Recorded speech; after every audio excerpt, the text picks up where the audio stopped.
ખબરોમાં બન્યા રહેવા માટે બેલ આઇકોન દબાવો અને એબીપી અસ્મિતાને સબસ્ક્રાઇબ કરો. મોરબી માળિયા વિધાનસભાની આ પેટા ચૂંટણી ભારતીય જનતા પક્ષના કર્મઠ કાર્યકરો અને આગેવાનોએ આ ચૂંટણીમાં લોકોને આદરણીય શ્રી નરેન્દ્રભાઈ મોદીએ કરેલા કામો, આદરણીય શ્રી વિજયભાઈ રૂપાણી અને નીતિનભાઈ પટેલે કરેલા કામો લોકો સમક્ષ આ ચૂંટણીમાં મૂક્યા અને મારી મોરબી માળિયાની જનતાએ કેન્દ્ર સરકાર અને રાજ્ય સરકારના પ્રજાલક્ષી કામોને મંજૂરીની મોહર મારી અને આ ચૂંટણીમાં ભારતીય જનતા પક્ષના કમળને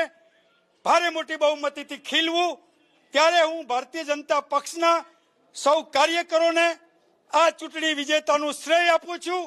આ ચૂંટણી હું મારા મોરબી માળિયા મત વિસ્તારના મતદારોને આ ચૂંટણીનો મારો વિજય સમર્પણ કરું છું અને હું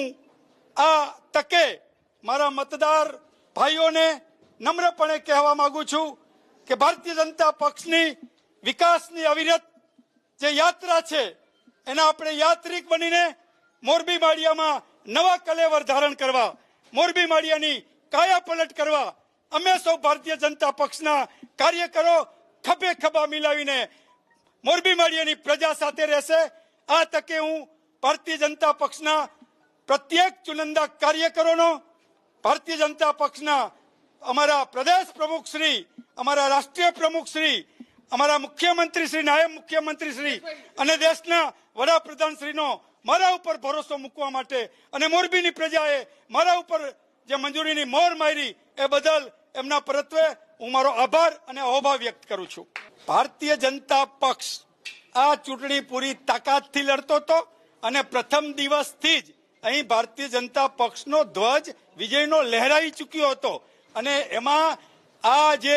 ગતકડાઓ છે, જે આક્ષેપો છે, ગંદી ગલીજ ભાષામાં અહીંના કોંગ્રેસના આગેવાનો જે ભાષા પ્રયોગ કરતા હતા એને આ તમાચો છે, જડબાસલેક જવાબ છે. અપક્ષ ઉમેદવારોએ પણ પ્રજા વચ્ચે રહીને એની સેવાનું ભાથું ઊભું કર્યું હોય તો આવનારા દિવસોમાં અપક્ષ ઉમેદવારો પણ ભારતીય જનતા પક્ષની સાથે રહીને લોકોના કામો કરવા માટે અમે સૌ ખભે ખભા મિલાવીને કામ કરીશું. અમૃતિયાની નારાજગી છે જોવાનું. નો કોમેન્ટ્સ, નો કોમેન્ટ્સ, નો કોમેન્ટ્સ, નો કોમેન્ટ્સ.